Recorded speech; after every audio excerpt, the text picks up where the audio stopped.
कि हमारे पास आज व्हाट्सएप इन स्पोर्ट्स में क्या खबरें हैं।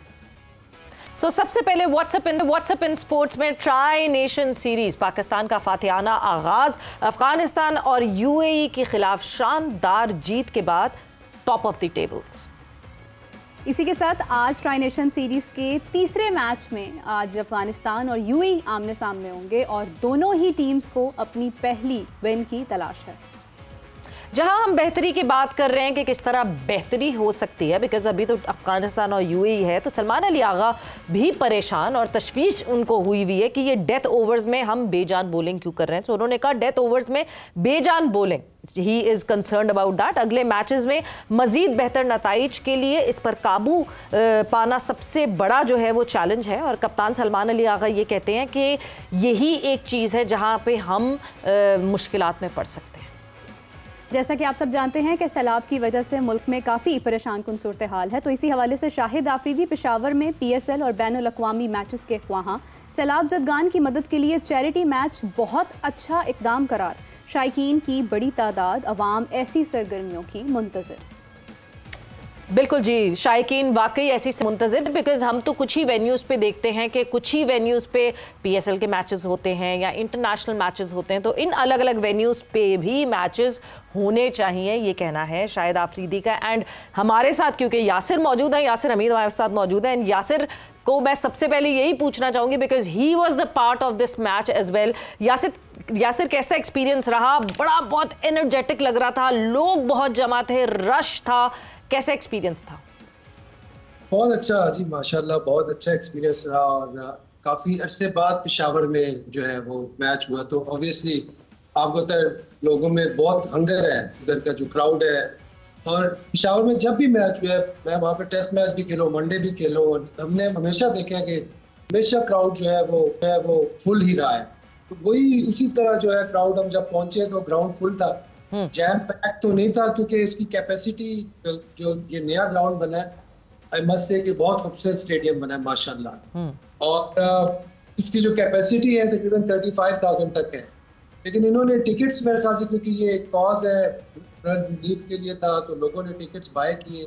20,000 के करीब टिकट्स लोगों ने बाय किए। 20,000 के करीब था क्राउड, बट स्टिल उसमें स्पेस थी कि वो फुल हो सकता था। मेरे ख्याल से that would be a great edition PSL में, इंशाल्लाह होपफुली होगा, क्योंकि वहाँ पे सलमान नसीर भी आए हुए थे जो CEO हैं PSL के, और PSL के CEO है, वो आए, उन्होंने सारा देखा मैच के दौरान। ऑब्वियसली ग्राउंड कंडीशंस थोड़ी सी वेट थी, बारिश हुई थी, तो उस तरह नहीं थी, पिच भी थोड़ा सा इतना बेहतर नहीं था, लेकिन ऑब्वियसली जब अच्छे मैचेस होंगे, जोर के मैचेस होंगे, तो बहुत ही अच्छा मेरे ख्याल से एक मुकाबला देखने को मिलेगा उस ग्राउंड में। एक चीज़ जो मैंने फील किया एज ए क्रिकेटर, जो मैंने फील किया, अब देखिए अगर लाहौर में हम मैच देखते हैं, अगर क्राउड के पॉइंट ऑफ व्यू से बात करें, तो बहुत दूर जो है वो बैठ के वो विजुअल जो है ना बहुत दूर से आता है। इस स्टेडियम की अच्छी बात ये है, बिल्कुल मॉडर्न जो टेक्निक्स है उन पे बना है। सिर्फ आप दुबई का स्टेडियम देख लें, जहाँ पे मर्जी बैठे हो आपको वैसा ही व्यू लगता है, वैसे ही नजर आता है। आप वैसे बड़ा एंजॉय करते हुए देखे, मतलब वो पुराने वाले यासिर की एक झलक आ रही थी जिस तरह आपने वहाँ पे खेला। सो कंडीशंस के हिसाब से, ये तो आपने व्यू के हिसाब से बताया, but the condition seems to be good as well. जी बहुत अच्छा, मतलब खेलते हुए बहुत अच्छा फील हो रहा था अंदर। और जिस तरह कि आपको पता है, मैं बड़े अरसे बाद, मैंने ऑलमोस्ट 3 मंथ्स के बाद मैंने बल्ला उठाया। और मैं मतलब आपको पता है मैं US में था, 10 दिन पहले आया, वहाँ पे भी कोई खास क्रिकेट मैंने नहीं खेली, तो उधर भी मैंने एक दिन नेट किया था बस जाके। और आफ्टर 3 मंथ्स ये मैंने किया है, तो I mean that was great experience. बिल्कुल Yasir, you know old is gold. वैसे आप इतने ओल्ड नहीं है, लेकिन मेरे ख्याल से फ़िलहाल ये मिसाल सेट हो रही है अभी इस वक्त। अगर हम देखें तो अगर करंट टीम की बात करें तो देखकर बड़ा दुख होता है कि हमारे आज पुराने खिलाड़ी आज भी अगर बल्ला उठाते हैं तो वो एक रौनक का मंजर पेश करते हैं, लेकिन बिकॉज हमारे अभी इस वक्त खिलाड़ी कोशिशें तो कर रहे हैं। इस हवाले से डिस्कशन कंटिन्यू करते हैं। हाफिज़ साहब भी हमारे साथ मौजूद हैं। हाफिज़ साहब, अगर हम पाकिस्तान के मैचेस की बात करें, यूनुस खान साहब से मैंने एक बार पूछा, मैंने कहा यूनुस साहब मैच तो हम जीत गए ऑस्ट्रेलिया सीरीज़ में, में, तो उन्होंने कहा हाँ अब जीत गए ना, अब मैं तनकीद कर सकता हूँ, अब मैं बता सकता हूँ कि हम, क्योंकि अगर हारते तो मैं सपोर्ट करता। तो अभी तो हम जीत गए हैं, लेकिन कोई ना कोई ऐसा लूप होल, कोई ऐसी चीज़ जिसके बारे में आप बात करना चाहेंगे? देखिए, जैसे अभी यासिर बता रहे हैं, पेशावर में खेला गया मैच, पेशावर ज़ल्मी जिसकी मेज़बान थी हफ्ते के रोज़, हाँ ये बड़ा खुशाइंद है, लेकिन वहाँ पर कुछ ऐसी चीज़ें भी हुई हैं जिन पर निगाह रखने की ज़रूरत है। ये खेल का मैदान है, ये कुछ सियासी जलसागाह नहीं थी। एक सेनेटर साहब वहाँ पे थे, फैसल जावेद साहब, जिस तरीके से उन्होंने उसको सियासी जलसा बनाने की कोशिश की है, तो ये एक शर्मनाक हरकत है उनकी। आप खेल के मैदान को खेल का मैदान रहने दें। बड़े सख्त अल्फाज होंगे, लेकिन ये वक्त की ज़रूरत है। उस पर 2-3 चीज़ें जो हैं वो खेल की रूह के मुनाफी हैं और ख़िलाफ़ हैं। एक तो ये कि वहाँ पर किसी भी स्टेडियम में किसी भी सियासी जमात का कोई भी झंडा नहीं लहराया जा सकता। बिल्कुल ऐसे। वो पाकिस्तान का स्टेडियम है, वहाँ पर पाकिस्तान का झंडा ही लहराया जाना चाहिए। इसका मतलब ये है कि जब आप किसी भी सूबे में, मतलब कल कलां को नेशनल स्टेडियम कराची में अगर पीपल्स पार्टी अपना झंडा लहरा देगी तो क्या एमक्यूएम आवाज़ बुलंद नहीं करेगी? क्या वहाँ पर जमात इस्लामी वो आवाज़ बुलंद नहीं करेगी? क्या कुछ दीगर जमातें सियासी हैं वो आवाज़ बुलंद नहीं करेंगी? इसी तरह से केपी में अगर पीटीआई अपना झंडा लहराएगी वहाँ पर, तो क्या वहाँ गवर्नर तो पाकिस्तान पीपल्स पार्टी का, दीगर सियासी जमातों की भी वहां पर नुमाइंदगी है, जेयूआई वाले लोग हैं, पीएमएलएन के लोग हैं और जमातें हैं, एएनपी वाले हैं, तो वो क्या वो आवाज बुलंद नहीं करेंगे? और नहीं, it was all about Pakistan के लिए था कि सैलाब जदगान के लिए वो चैरिटी मैच था, सिर्फ पाकिस्तान के लिए। तो आपको वहां पर क्या जरूरत है सियासी नारे लगाने की? तो वो सेनेटर साहब को ये समझना चाहिए कि कंटेनर में खड़ा होना और किसी क्रिकेट ग्राउंड में खड़ा होना और स्टेज सेक्रेटरी बनना या किसी क्रिकेट ग्राउंड में एक स्पेक्टेटर की ऐसे से आके मैच देखना, उनमें फ़र्क है। और मैंने तो नहीं देखा, बहुत 1-2 जगहों पर नज़र आया है, कहा जाता है कि इनके सोशल मीडिया के लोग बहुत अक्लमंद हैं, बहुत समझदार हैं, बहुत फ़हम रखते हैं, बहुत तेज़ हैं, बहुत मुतहर्रिक हैं। तो क्या उनको नज़र नहीं आ रहा कि ये मुल्क का एक ऐसा खेल जो मुल्क को मुत्तहिद करता है, ये अकलौता खेल है, अकलौती चीज़ है मज़हब के बाद, दीन के बाद, जो आपके मुल्क को मुत्तहिद करती है। और ये उसमें भी तकसीम फैला रहे हैं, ये उसमें भी अपनी सियासत घुसा रहे हैं। तो ये जिस तरह से वहाँ पर जो सैलाब जदगान, वो सारा का सारा खैबर पख्तूनख्वा वहाँ पे रुल गया है, बह गया है। आपके जंगलात वहाँ पर संभाले नहीं जाते, पत्थर आपके वहाँ पर कट रहे हैं, वो दरख्त उखड़ कर साथ आ रहे हैं पानी के, पत्थर उठकर साथ आ रहे हैं उस पानी के, वो आपको नज़र नहीं आए और आप यहाँ पे आगे नारे लगाने आ गए हैं। तो ये सियासत नहीं होनी चाहिए खेल के नाम पर किसी की जगह पर।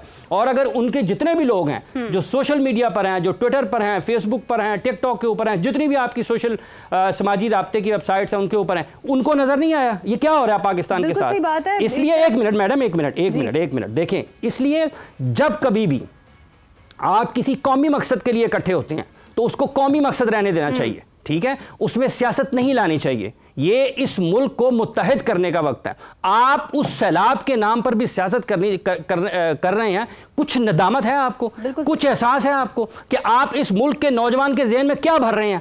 आप इस मुल्क के नौजवान के जहन में क्या तकसीम का पैगाम दे रहे हैं? आपको शर्म नहीं आती? आपको ख्याल नहीं आता कि इस मुल्क के नौजवानों ने आगे बढ़कर इस मुल्क की बागदौड़ संभालनी है, इस मुल्क की मुस्तकबिल की तामीर करनी है? आप में तामीर नाम की कोई चीज़ ही नहीं है। आपने हर जगह पर अपनी वो बेहुदा किस्म की सियासत करनी है। ये जब सेनेटर साहब खुद कायमा कमेटी के सेनेट की चेयरमैन थे, इनको नहीं पता उस वक्त पाकिस्तान में क्या हो रहा था? उस वक्त दूध और शहद की नहरें बह रही थी, उस वक्त इनको कुछ ख्याल नहीं आया। तो जहां पर, और पाकिस्तान के सारे क्रिकेटर्स वहां पे हैं नुमायां, आप क्या पैगाम दे रहे हैं यार उनके सामने? वो सारे के सारे क्या इसलिए आए हैं? क्या इंजमाम वहाँ पे इसलिए आए? क्या यासिर इसलिए गए? क्या बाबर इसलिए गए? क्या अकरम इसलिए गए? क्या बाकी तमाम खिलाड़ी, वकार यूनुस और दीगर तमाम खिलाड़ी इसलिए गए थे? ये जो गलत चीज़ है वो गलत है, जो किसी भी तरह पर हो। और जो लोग जिनकी आंखें खुलनी चाहिए उनकी खुलनी चाहिए। बिल्कुल सही बात है यासिर। एक तरफ मुल्क में तबाही का मंजर है, दूसरी तरफ सियासी मामलात जो हैं उनको जिक्र करना, इस तरह से उनको फ़रोग देना भी गलत है। जो बात हाफिज़ साहब कर रहे हैं, क्या वहाँ पर मौजूद लोगों में से भी किसी ने इसका इजहार किया कि ये नहीं होना चाहिए था? ये तो खैर हाफिज़ साहब ने काफ़ी बात की है, तो मैंने तो खैर किसी से नहीं सुना। ये आज ही में हाफिज़ साहब ऐसी बातें खान साहब कम करते हैं ना, ऐसी बातें सुनी लोग डरते हैं बात करते हुए। आप बताएं ना, आप सारी दुनिया में खेले हैं, किसी भी मेलबर्न स्टेडियम में किसी सियासी जमात का झंडा नजर आता है आपको? लॉर्ड्स में नजर आता है आपको जोहान्सबर्ग में नजर आता है, आपको मुंबई में नजर आता है? सारी दुनिया में खेले हैं ना। तो ये लोगों को बताना चाहिए, पाकिस्तान के लोगों को, जहां पर गलत हो रहा है। देखें, बात ये है कि हाफिज़ साहब ये सिर्फ ये नहीं है कि पेशावर में ही नजर आ रहे थे, मैंने तो दुबई में भी देखे हैं और ऑस्ट्रेलिया में भी देखे और इंग्लैंड में भी देखे ना। आपकी बात बिल्कुल ठीक। खान साहब हुकूमती सतह पर नहीं होने चाहिए, हुकूमती सतह पर नहीं होने चाहिए। आपकी बात बिल्कुल ठीक है। देखिए, बहुत सारी चीज़ें हैं जिस पे हमारी कौम को एजुकेट करने की बहुत ज़रूरत है। मतलब ये नहीं है कि सिर्फ मैच है, मैच के अलावा भी बहुत सारी चीज़ें आपको भी पता है, मुझे भी पता है, और बहुत इम्प्रूवमेंट की गुंजाइश है। हमारी कौम बेशक बहुत अच्छी है, ऐसे मौक़ों पे हम इकट्ठे भी हो जाते हैं और हमें होना भी चाहिए, लेकिन एजुकेशन इज़ वेरी इंपॉर्टेंट अगर हमने एक अच्छी कौम बनना है तो। और उसके लिए देखिए, सबसे पहले तो अब बात इस तरफ निकल ही गई है, तो चले मैं थोड़ा सा शेयर कर देता हूँ कि जब आप रोड पे होते हैं ना तो आपका पता चलता है यार ये कौम कैसी है। जब आप गाड़ी चला रहे होते हैं, यहाँ पर कोई किसी को रास्ता नहीं देता एक सेकंड के लिए। बिल्कुल ऐसे ही है। आप हमें किस तरह ठीक करेंगे यार? बहुत बड़ा इनकलाब चाहिए। हर घर के अंदर लोगों को चाहिए कि अपने बच्चों को एजुकेट करें, आने वाली नस्लों को हम एजुकेट करें, उनको एटिकेट सिखाएं, उनको मैनर सिखाएं, उनको इखलाकियात सिखाएं, उनको आदाब सिखाएं। बहुत सारी चीज़ें ब्रदर, अब इस पे अगर हम बैठ गए तो बहुत लंबी बहस है। बिल्कुल, सिविक सेंस जो है वो बहुत जरूरी है। वहीं से हम कहते हैं कि शुरुआत हो कि एटलीस्ट सबसे पहले तो सिविक सेंस होनी चाहिए हर कौम में।